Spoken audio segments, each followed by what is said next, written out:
Digital recording studio Bakhtiyarpur.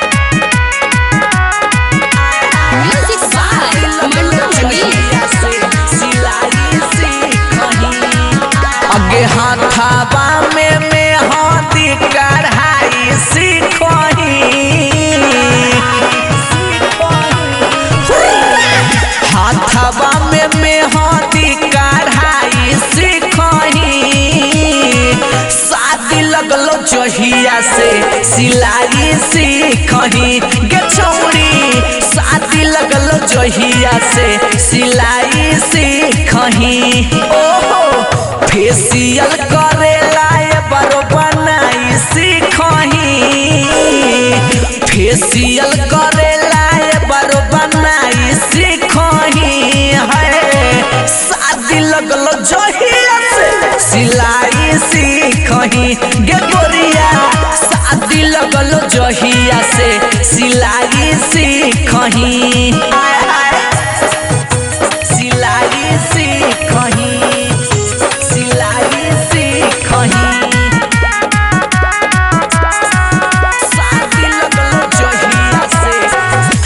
लगते पिया छौरी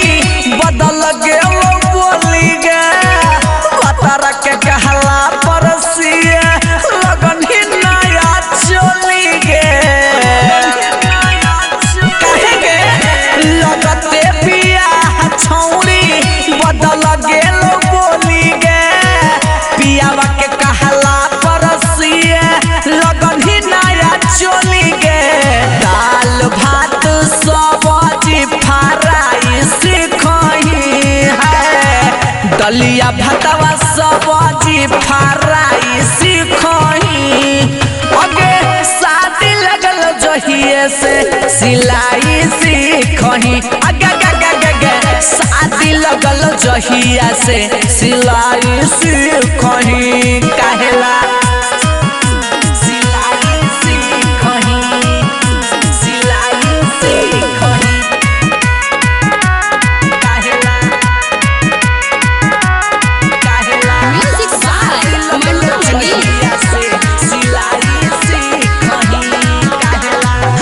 लागो हो हमारा जब तू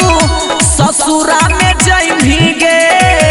अपने कमाई अपन पियावा के खिलइभी गे हे गे लागो हो हमारा जब तू ससुरा में जइभी गे अपने कमाई अपन सैया के खिलइभी गे